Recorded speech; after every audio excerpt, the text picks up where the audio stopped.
Good morning. It's Acacia, and today we're talking about finding happiness in a job that you don't like. Look, in today's day and age, it's really hard to escape stress. As a lawyer, my career has been full of ups and downs. The legal career is notorious for being one that yields unhappiness, depression, alcoholism, gambling problems, and so on. But it's not just the legal profession that has these things. Sales reps, I see, have that. I used to be a sales rep for multiple companies as well. And quite frankly, any job that we have is always open to first, we're a bridge between certain people or certain companies to our company or our teams. And then we also have an ever changing dynamic in the world. Politics change, our home life changes, the company's goals changes, your quotas change, and so on. And so it can be really difficult to maintain happiness when so much is going on and impacting something that takes up a big portion of our day. Now, I want to start off first off by just even mentioning that there is sometimes a fallacy and an assumption with a lot of my clients when it comes to finding happiness in our jobs. And that is because we give so much time to our jobs. We put so much of our lives into it, not just the 8 hours a day, Monday through Friday, but also the preparing, the planning, the years, the decades of experience in getting to where we are. We expect a certain level of value and satisfaction back from that. But who we are changes over the years. Who the job is changes over the years. And so it is sometimes unfair to expect a certain level of value, emotional value, personal value, life value out of a job, even though we give so much of our time to it. So we're going to kind of look at some of the mental and emotional resources that we have available to us to help us navigate this and decide how we really want to move forward in deciding, can I find happiness in this job? Is this a short-term thing? Is this something fixable? Or is this something I need to walk away from? And at the end of this, we're going to have a live Q&A. For those of you who don't know who I am, my name is Acacia Thornton. I'm a business coach, public speaker trainer, as well as a licensed attorney at the CEOlegalcoach.com. All right, so as I mentioned, I am an attorney. I have had a lot of experience before being an attorney. I had 7 years in corporate, went on to be an attorney, had multiple jobs in corporate, and have also been on my own. But it wasn't a linear path. There are times I had to step out of that because it sometimes didn't feel right anymore. It clashed. And identifying this clash and deciding what opportunities I had in front of me were a big part of my success in finding happiness and value and a holistic well-being in my life, while not letting go of the parts of me that truly are a lawyer. So I'm going to start off with the very first paradigm shift I ever had in the corporate space. It happened while I was reading The 4-Hour Workweek by Tim Ferriss, which was a while ago. And this book, I was also struggling internally with some medical problems. My emotions were coming up and straining me from the inside out, and I didn't really know how to perceive things. But then I had this sort of logical mental shift. I think it happened in the shower. And it simply was this. Job descriptions don't have an emotional requirement. Job descriptions don't have an emotional requirement, right? When we sign on for a job, what are we signing on for? We are signing on for certain tasks, certain standards. Maybe there's a quota. Maybe there's a standard of excellence in your writing or your research. You bring a customer service persona. There's some type of standard to these tasks, usually with a deadline, and then sometimes a place. Maybe you can do them at home. Maybe you have to be in the office. And in exchange for these items, these task items in our daily lives, we get a salary. That salary represents the value of those tasks to the company. It's a value exchange. It's the same as going to the store and buying your groceries. I want a can of soup. Cool. A can of soup costs this much. Cool, but I can buy a higher quality can of soup and I'm going to end up paying more for that. Or I want something that has more flavors, more experience to it. That's going to have a different price point. This is our job description coming in at a value, a price.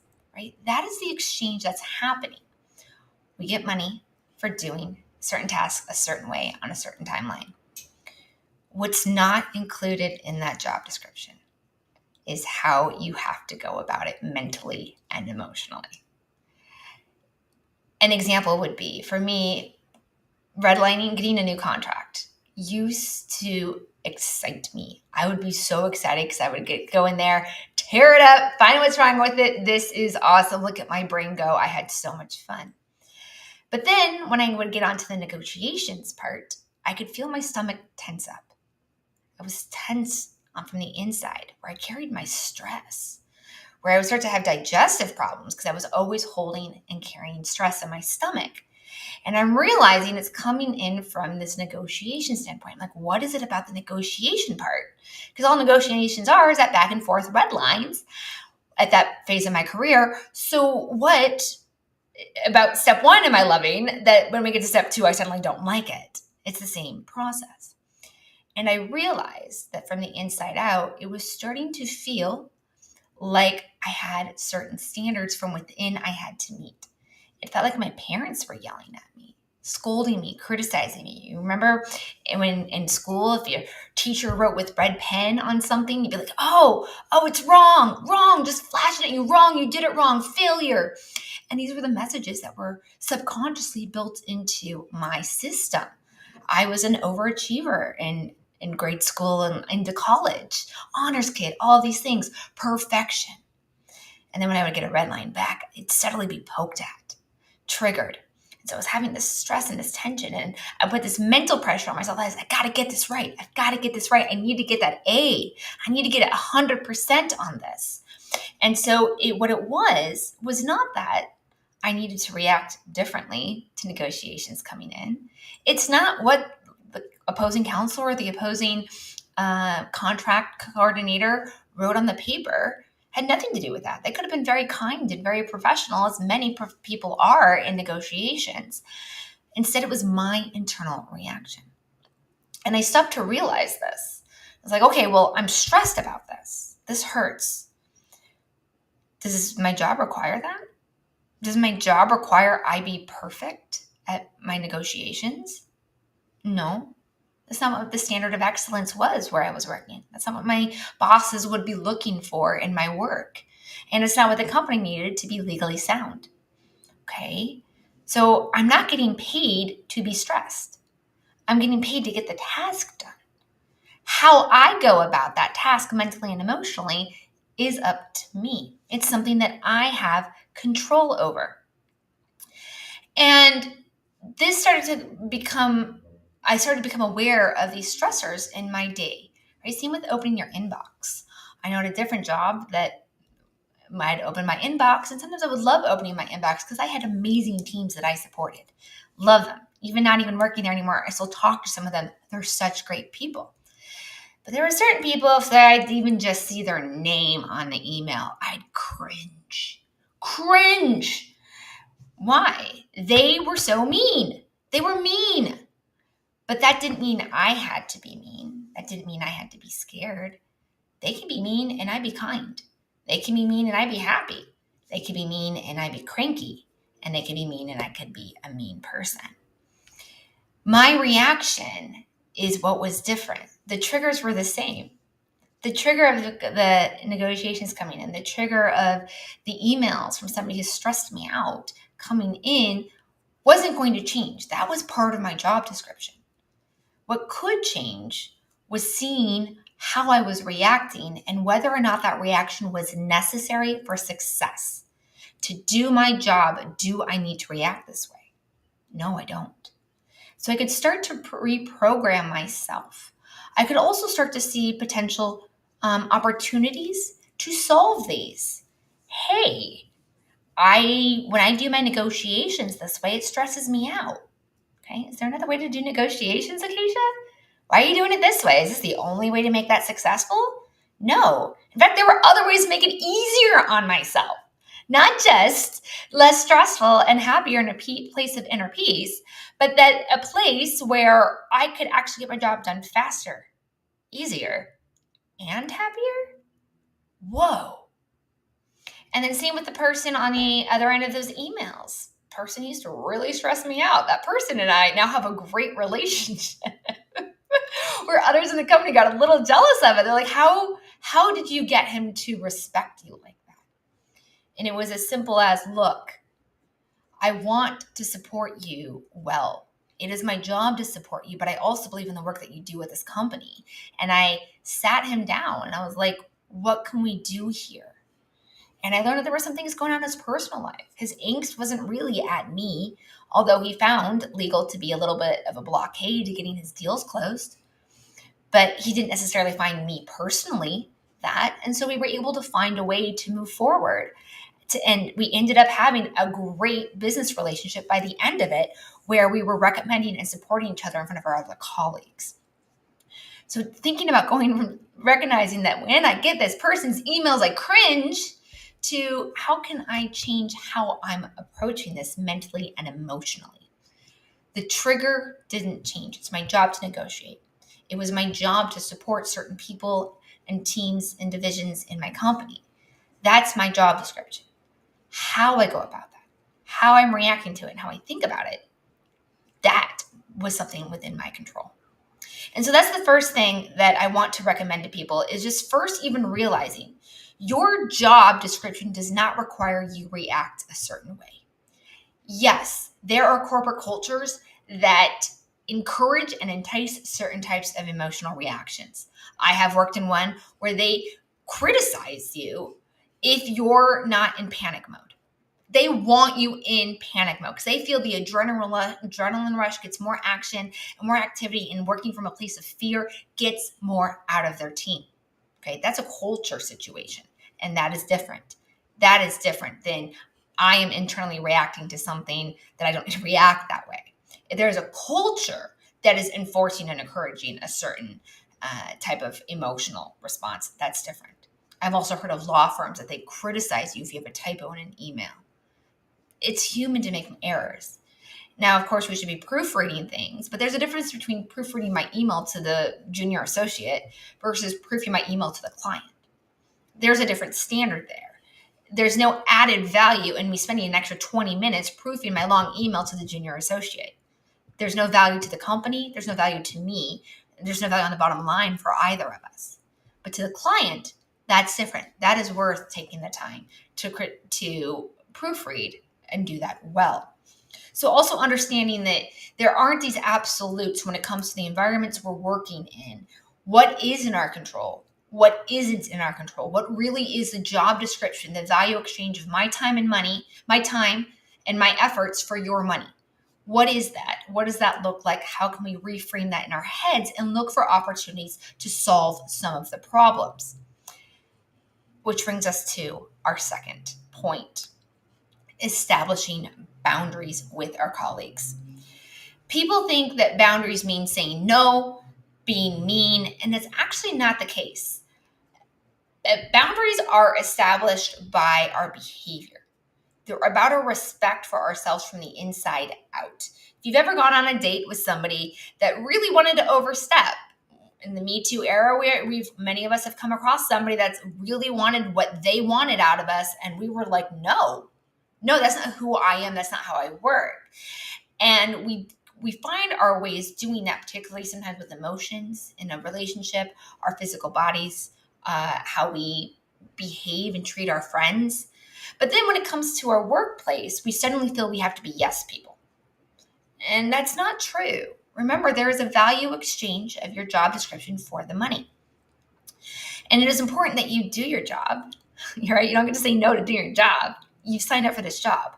If this job description no longer interests you, is no longer challenging or exciting to you, or no longer progresses your life and your career the way you want, the value exchange is what's wrong, not you or the employer. Your employer is not wrong for wanting these things for what they've hired you for.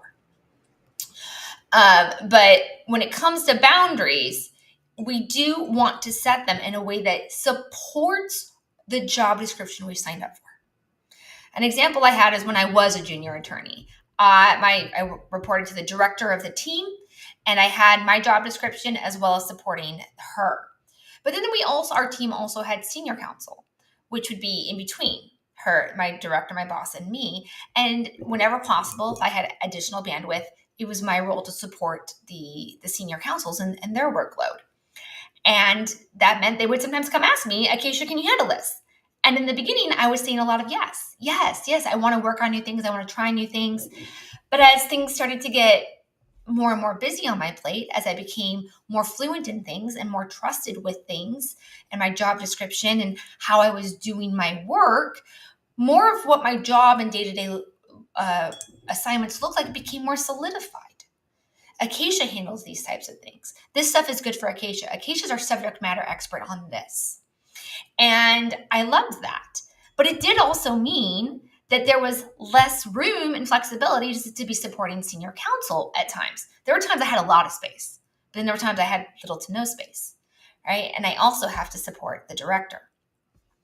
And so there was one of the colleagues, the senior counsels, love her, still love her to this day. And she came over to me and she would email me, Acacia, can you help me on this? And I would be like, you know what? I can't right now. I'm really sorry that today's not a good day. And by the second or third time I did this, she actually walks over to my desk and she's like, why aren't you saying yes to these? This is kind of part of your job description. And I'm like, it is. I appreciate that. The reason I am saying no is I have this priority on my plate right now, and that's due tomorrow. And then right behind that, for our director, I've got this, and that's due 2 days after that. So I'm already balancing those two things in addition to my normal job descriptions. I don't have the bandwidth to support you at the level you deserve.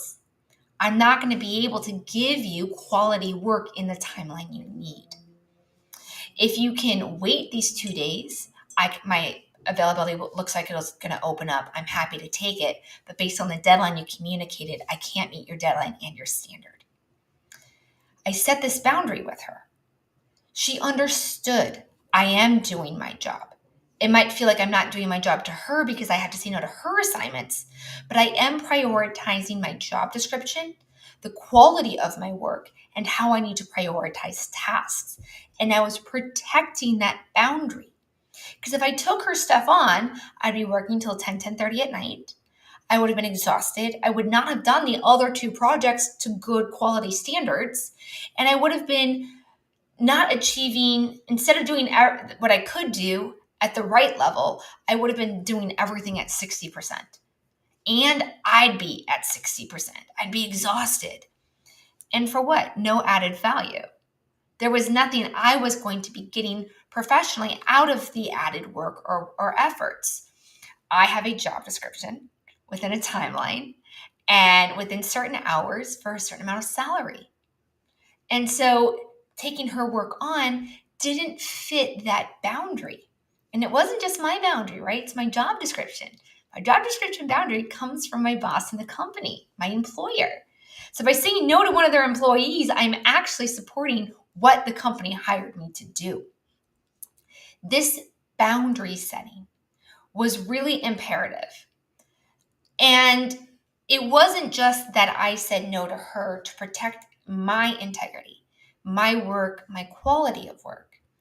It was that I was also able to communicate to her that I was, in fact, doing my job the right way. Her ask just didn't fit into that at this time. Letting her know that I was hearing her. I did not deny the idea that she has the right to ask me that, but I was just in a place that I can't say yes right now. And when I was able to communicate that to her, she understood, right? The ability to communicate without anger, frustration. Stop asking me for stuff. I'm busy. That's not what I said to her. It's like, hey, yes, you're right. You have the right to ask me this. Here is why I'm in a place that I need to say no right now.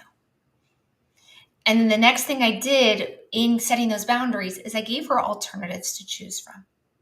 I let her know I am here to support her because supporting her was part of my job description. It was just last on the list, right? My job description is do what I was hired to do, support the department and the director, and then if there's time, support senior counsel. In that hierarchy, she was getting cut off because the other things were being prioritized, rightfully so in my job description. But I let her know I am available to you. hey, if we can push this back a couple days, I'd be happy to help you with it. Or I can take this portion of it, but I can't take the whole thing. And she said, no, it was okay. She understood why I was saying no and let it be. And I was like, but hey, how about this? Right now, based on the way my week's going, once I'm done with these 2 projects, I think I'm going to have extra time by the end of this week. Why don't I come tell you if next time I have some open time? And she's like, thank you. And so sure enough, I came to her on Friday. Hey, I'm pretty wide open right now. I've got about 2 hours of spare time in my day. What can I do to help? And she's like, you know what? I'm doing pretty good. Let's just catch up. Right? It became a different type of conversation and relationship with her. This is really important. These ideas are called managing up. Managing up is really, really important. We need to protect our boundaries, but we also need to protect our boundaries and communication with the people above us so they know how to manage us and that they feel supported. Because the question I get a lot from people is my boss. How do I deal with my boss? My boss is a jerk. My boss pushes stuff at me. My boss doesn't get it. My boss is an idiot. I can do my boss's job better than him or her. One great piece of advice that my father gave me when I was in college is he says, your job description is not just your job description. Your real job is to make your boss look good. And I was like, why do I care about my boss looking good? I want to look good. I care about my job, how I look, how I feel. And he's like, no. By making your boss look good, your boss knows they can rely on you. They will work to keep you around. Your boss will approach you with kindness. Your boss knows that you are part of their success. So as they succeed, you will succeed too. And this is really important. So even though there were times I was smarter than my bosses on certain things, or I was more familiar with them, because sometimes being younger and straight out of college, you do know a few more things. But I got to honor and respect their leadership and their experience. Because 20 years of experience at something sometimes will outweigh having a fresh, new, brilliant idea right out of the market. They're both very important. And so by combining these skills together, I have had bosses promote me, give me my annual raises like crazy because they know I'm there to support them and make them look good. Because what's going on in their brain? What's going on in your boss's brain? We're so focused on us, we assume everybody else is focused on us too. And that's not reality. Your boss is focused on them, on their job description, on getting through their day, handling their kids and their work-life balance, and dealing with their boss. They have a boss too. They have a job description for a value exchange. They're trying to navigate and deal with all of that as well. And their job description is slightly different than yours. They might have to manage a team of new people who don't know what they're doing. So having somebody that they can rely on and know they can rely on alleviates their stress. They're going to honor and respect you for that. Having somebody that gives them what they need. Like there was a time I messed up. I was working in the clinic, in the Chicago Legal Clinic when I was in law school. I worked in the environmental law division. And I had my weekly calls with my boss. I'm like, here's what I'm finding in the record. Here's where I think we can do this. And he was like, this is brilliant. I was reading like scientific water table samples. It was insane, the level of detail I went into. And I was like, I'm pretty sure this means this. We can get him on that. He's like, this is awesome. And then about a day and a half later, I have this realization that I read the water table sample reports wrong. And I went, oh my God, I read it wrong.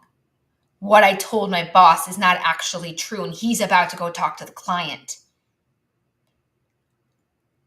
I needed to save my boss in that client meeting. But I don't do it by undermining my boss in front of the client. It's not my boss's fault he relied on the information I had. I went to him and I was like, look, urgent email. I need to connect with you right now. I think this is incorrect. I need more time to figure out if it's right or wrong. And he appreciated my willingness to say I was wrong so fast and save his face in front of the client. Because it's better to go into a client and say, hey, we're still working on it, than go into a client, say something and be like, oh my God, we were totally wrong. We have to retract all of that. Saving face between him and I was much better than saving face in front of a client. And recognizing that I needed to honor him saving his face as the name on this case. It wasn't my name on the case, it was his name on the case. And making sure that that was respected, not using it to undermine him, not using it as an opportunity to get ahead and show that I'm better at reading the tables. He didn't read the tables. I read them. I see it better. Support him. The very next time he was able to give me a raise, he did. He did. All because I was willing to say it was wrong and save him from being the face of taking that brunt. Thinking about our bosses and their job description and what they're trying to balance is not part of our job description, but it is part of the dynamics when we have an infuriating boss. Setting boundaries. I once had a boss who she'd contradict herself. So I'd walk into her office and be like, hey, so when we started this project, I was going at like this and this, but I'm getting your feedback now that we want to do this. Did we want to change direction on this? Or did you be like, oh yeah, I had kind of forgotten about that other one. I was having a conversation with someone, right? They don't necessarily remember the details of what they've passed down to us because they know that we're handling that. So giving them this feedback and giving them the opportunity to clarify, managing up is really important in our success. And when you have a boss who's infuriating, trying those things out. Do you need to be frustrated at your boss for the way they're behaving? Or is that part of sort of what I said earlier when I would get negotiations or that email from that person that made me cringe? How much of that is what I need to respond here? How much of that is helping my job and my happiness? Because if I'm responding in a negative way, that's not supporting my happiness in this job. So being able to identify what it is, where I'm feeling that way, and what's triggering it, I can then decide, is there a way I can approach this differently? And it's the same with our bosses. It's absolutely the same with our bosses. So setting boundaries and communicating them, enforcing them in a way that is supporting the team, supporting that job description you did sign up for in your value exchange. Which then brings us to our last main point before we get to live Q&A. And that is, what if the job description isn't in alignment anymore, right? I had a coaching client come recently. She's a business owner, 10 years, built this amazing company, very successful. And she was really in a lot of conflict internally. She wanted to hire this guy, bring him on as a director, just create a million amazing designs with him and just do so much better client work. At the same time, she was over it. She was over, she's like, I'm tired of dealing with the clients. I'm tired of trying to get new clients. Tired of doing these behaviors about all of these things. I think I might want to sell the company. And that's one of the things she came to me for, is like, what do I want to do? And then once I do that, how do I set the contracts to align this correctly for my company? And what we talked about was, look, when she started her company, there were certain actions she enjoyed taking. She enjoyed the hustle and the grind to get the clients. She enjoyed working with her clients in a certain way, and she does not like that stuff anymore. She had hit burnout. She didn't even want to do it anymore. And she's like, well, if I'm not going to get new clients, what's the point of having this company? I'll just let it go. And so what we did is we decided to talk about, what is in alignment? Where is she now? Who is she? She could have the company from scratch and build it and shape into whatever she wanted from day one, right here, right now, knowing to be 100% successful and 100% in alignment to who she was, what made her happy. What would that look like? And I started to let her feel this out inside of her. What was great is she had just come back from a vacation. And this was a big turning point for me. And one of my career changes is that I had come back from vacation and I felt so relaxed, so at peace. It was almost like Jamaican all-inclusive resorts on the beach. I loved it, just at peace for a whole week. Nothing to worry about except whether or not there's going to be a cloud in the sky. But then the second I thought about my job, my stomach clenched. My heart stopped. A headache came. I could feel that tension in my body. I felt the shifting from the place of peace to the place of pain and density. I can sense that.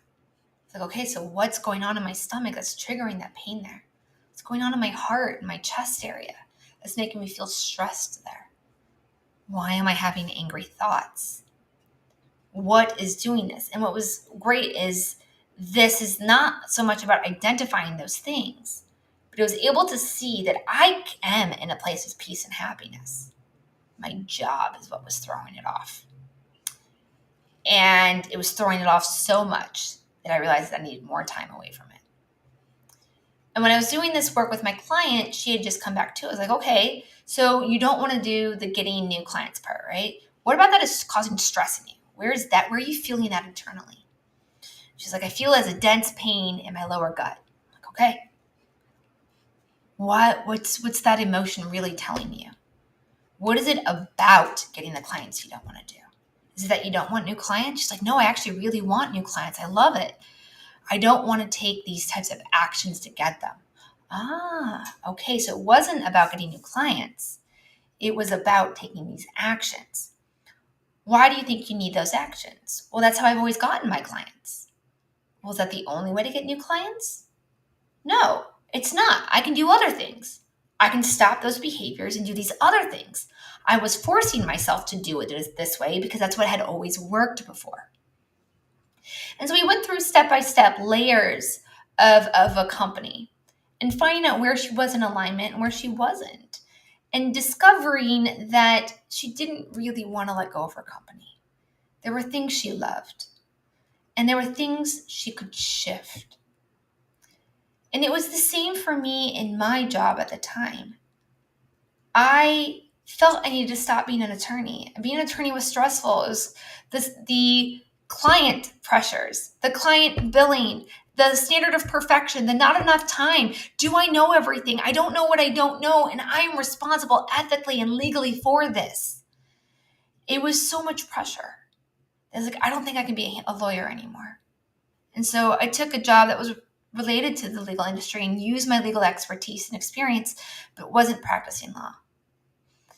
And taking this sidestep, I was able to settle in, and it felt so good to just have that pressure release. Like, thank God, I don't feel that dread every day waking up anymore. But as I settled into this new version of myself, I realized there were parts of being an attorney that are who I am. I love them. I love them dearly. I love that way of thinking. I love problem solving. I love helping people this way. I get to bring a strength to people who didn't realize I could be strong that way. And I get to do that how I want to do it. Doing it in these certain types of jobs, doing it for these certain types of bosses, doing it for these certain types of clients, these certain types of industries, these certain types of legal cases. Maybe they weren't what was right, but I was right in loving the way I was doing my job. And so finding new ways to bring that. And it's one of the reasons I ended up going out on my own eventually, was that I realized I need to be in alignment with the feminine parts of me, with the coaching parts of me, with the public speaking parts of me. They can all coexist, but they can't coexist until I connect with them, identify them, and solidify them holistically within me. And as I was going through that journey, what was really great is I hadn't made the decision to go out on my own. In fact, I didn't even think I wanted to go out on my own. In fact, the opposite. I said, that's not for me. Instead, I was like, okay, I will return to being an in-house attorney. I like being an in-house attorney. But I want to do it these ways, not those ways. And deciding what I liked, what I didn't like. And sure enough, I ended up finding a job that I was successful at almost immediately. And they saw the success in me, and I saw it in them, and I loved it. Loved every moment of it. Until I shifted. They shifted. The industry shifted.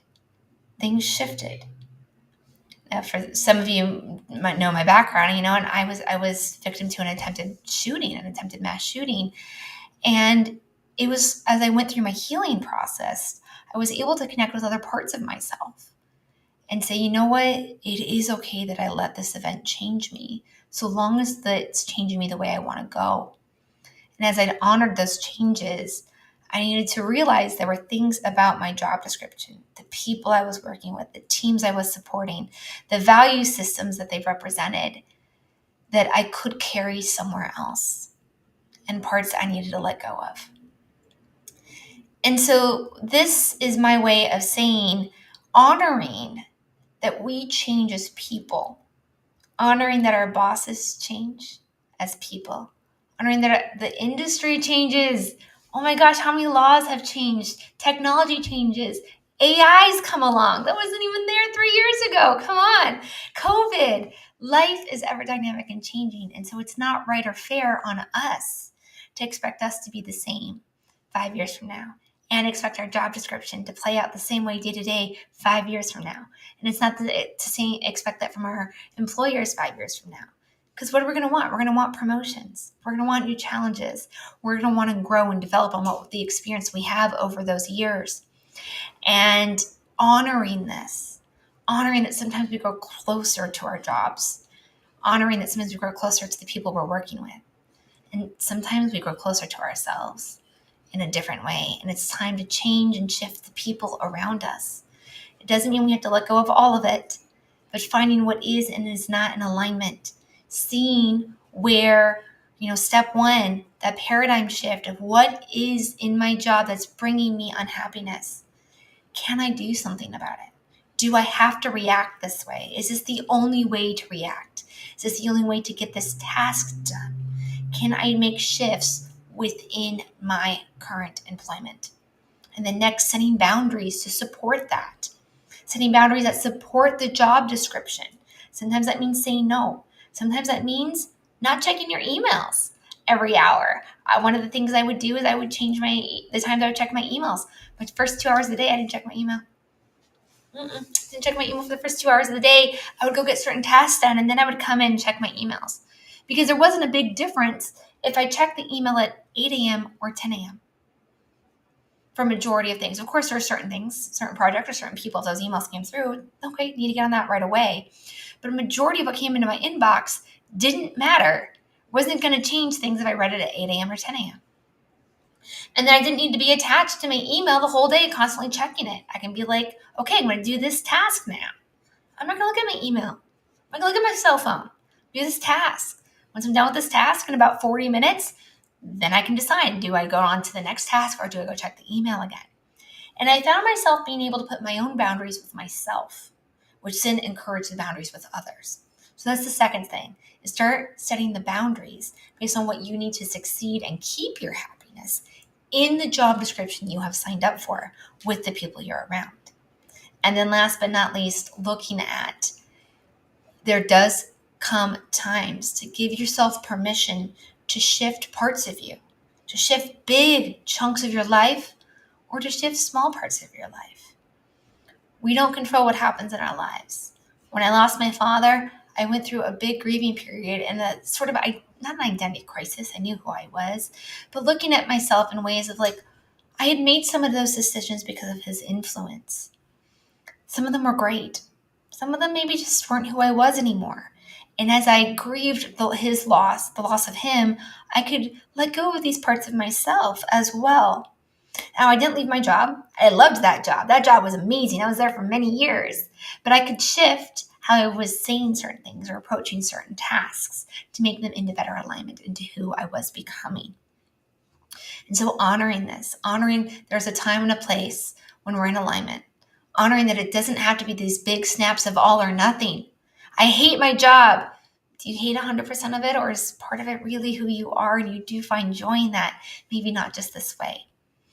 And so that's what I would encourage everyone on this call to do, is look at your life and your job through these lenses and give yourself greater permission and opportunity to see it differently, think about it differently, act differently, and see if you can emotionally respond differently.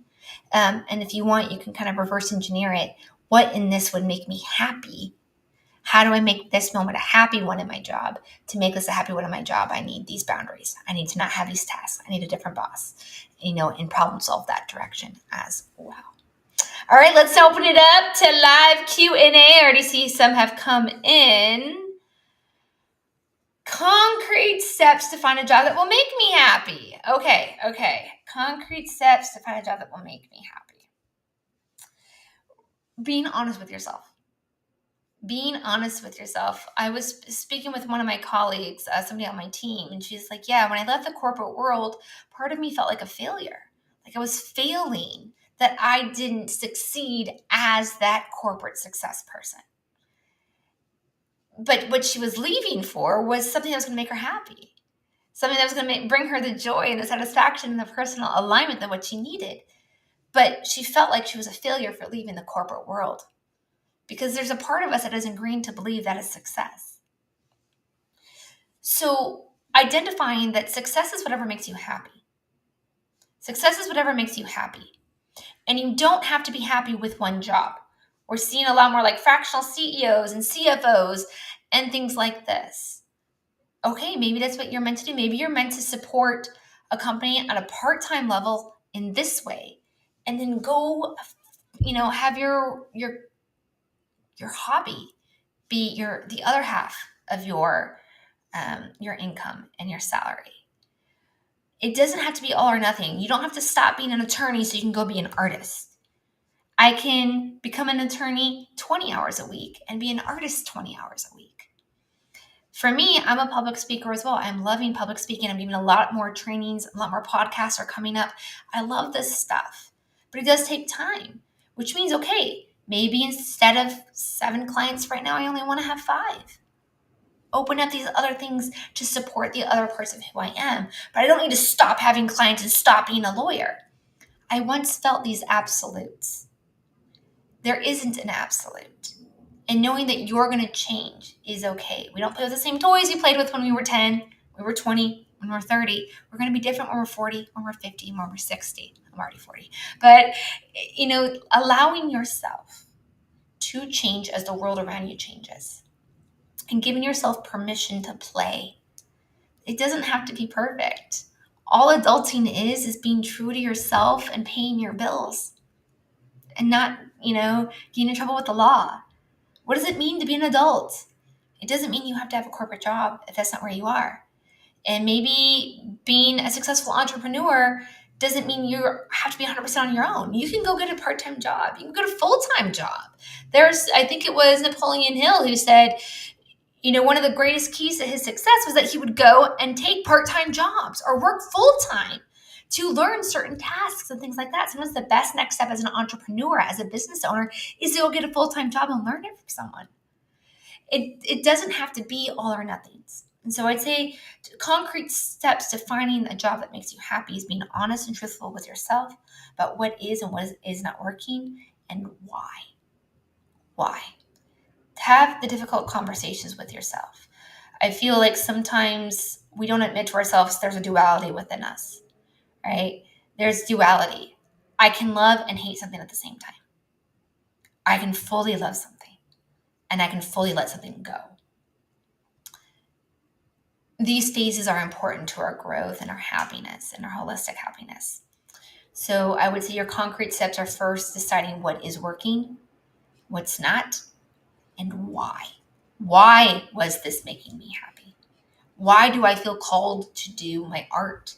Why do I feel called to write music?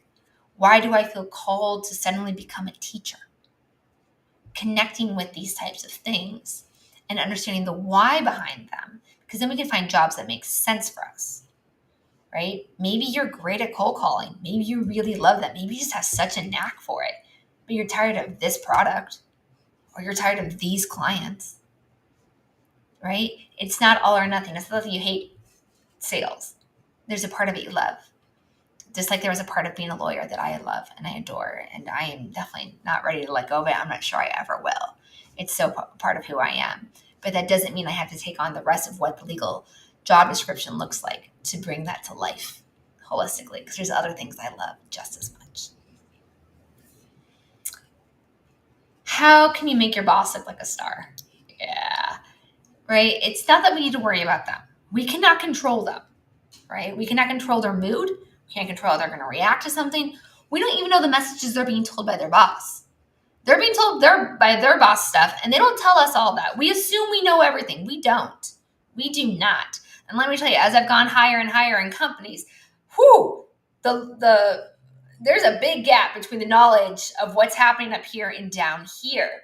And it's not that it's secretive. It's that these people don't need to know that, right? If there's a big threat to the company that maybe we're going to file bankruptcy or we're dealing with this, we're not going to tell the people at the bottom who are handling the day-to-day sales contracts, right? Those day-to-day sales contracts still need to keep happening. Telling you we might be we're facing a potential bankruptcy thing is not going to help you continue doing your job. Now, of course, there's that tipping point where it might affect whether or not you have a job. That's different. But right now, if we're just trying to be like, okay, we don't know if we're going to file bankruptcy to restructure, or we don't know if we're going to file bankruptcy because we're going to merge with this other company, right? Mergers are a big one. Mergers, acquisitions, those happen up here in a company. They don't happen down here. So you don't know what your boss is trying to manage. You don't know the stressors that are being put on them. You don't know what their quota is right now. And when I say quota, you don't know, right? Like if as a lawyer doing all the sales contracts or doing all of the procurement contracts, that helps facilitate the business. That's imperative, right? If the business doesn't have revenue, it doesn't matter. And the business needs suppliers and vendors. And if that's not happening, well, the business isn't going to survive either. It needs resources. But I'm not working on a merger. My boss might be working on the merger, or my boss's boss might be working on the merger. Things like that. Or maybe there's a lawsuit for employment or something. Or maybe one of our offices, right? Like when the attack on Ukraine happened, we had offices in Ukraine. Those are our people. Like, we care about them. We also need their jobs done. How do we make this happen? How do we make this successful for them? Not everybody in the team needs to worry about that. Not everybody in the team needs to worry about the merger until the merger happens. So, but the person working on the negotiations for the merger, well, somebody does need to worry about that. And so understanding with your boss, there's a vertical. There's a vertical of information. There's a vertical of priorities to the company. And that vertical usually impacts the risk to the company. The higher up you are in a company, the more likely you are to be handling things that are more risky or of greater value, right? It's one thing to be handling contracts worth $5,000, it's another worth contracts that are worth $5 million. So as you go up, so your boss has a slightly different, they're 1 foot into what you do, but 1 foot into what their boss does. And their boss is 1 foot in, and so on. Especially if you're in a small company and your boss is the CEO. So how do you make your boss look like a star? You make your boss look like a star by recognizing their job description is different than yours. By recognizing they are not in direct competition with you. Their job description is different than yours. And because their job description is different than yours, you can ask how you can support them. You can ask, what are the challenges you're facing right now? What are the big things for our business this quarter that I might be able to support us with? Oftentimes, 10 to 20% of our job description is our opportunity to learn, grow, and do other things in the company, work with other people. And that 20% is your area to support your boss. Because what you can also do is start to show your boss that you're able to contribute at that level. And so appreciating their job description is different. Being open to asking questions, but then also being able to read them, have empathy. If your boss is stressed right now, don't go make their day more stressful. If your boss is not a morning person, don't go in first thing in the morning asking much questions. If you start to ask a lot of questions in your job, how much can you take off their plate? How much of your own questions can you answer yourself? And only going to them with quality ones that they really should have input on. So it's always going to come down a little bit different to their job, but seeing what they need to communicate to their boss. What do they need to get done to succeed? And what is their mood as they're doing it? And how can you play into this in a way that's positive? Yep. All right. Do I have any... How do I know if I should stay or go? It's part internal, part is it worth the effort? part internal, part is it worth the effort. The internal is knowing what works and what doesn't work for you. But if you see that the emails from this person are stressing you out, you do have a choice. Are you going to quit this job because there's somebody who sends you stressful emails? Or can you go do something about that? Can you go talk to that person? Can you maybe talk to your boss or whatever to do something? So there's the question of, is it worth the effort to try and resolve it? Some things are fixable. In fact, the majority of them are fixable. The only thing that's not fixable is if it's not personally aligned to who you are anymore. And it has to do with your job description and the corporate environment you're in. And so honoring that, is it you who's changed, or is it pieces of the job, in which case you can go communicate, you can set boundaries, you can rethink how you approach them. Like my negotiations, right? I don't need to be perfect. I don't need to be stressed. I just need to do the job. And then, in fact, if I just made myself a little checklist, I can actually stop worrying about the emotional part and trying to even remember everything. I have a checklist. Did we check for this? Yep. Did we check for that? Yep. Did we check for that? Yep. Okay. Send it off. Much easier than, oh my God. Okay, so this is that, and very different approach. Same ask in my company, but it's something I can control. So remembering, what is your job description? What do you get paid to do? What's the standard to do that? Your emotional response to that is not, your company doesn't really care. They want you to be happy. They want you to stay because they're investing time in you and training you, and you're learning their corporate ways. But whether or not you're thrilled to open your inbox is up to you, not them. You have an inbox. Our job's going to have an inbox. So how you approach that inbox is up to you. So how do I know if I should stay or go? Is I would look at that. Is it an internal thing? What things can be changed? What can't be changed? What can you do to change them internally, or working with your colleagues or your job description or your boss? And then from there, deciding, is it worth it? You know what? It's not even worth talking to my boss anymore. I've tried. Okay. Now you know your answer. But you do need to find your clarity in that. And at the end of the day, realize it is a choice. It doesn't have to be an emotional choice. It's just a choice of personal alignment from the inside out.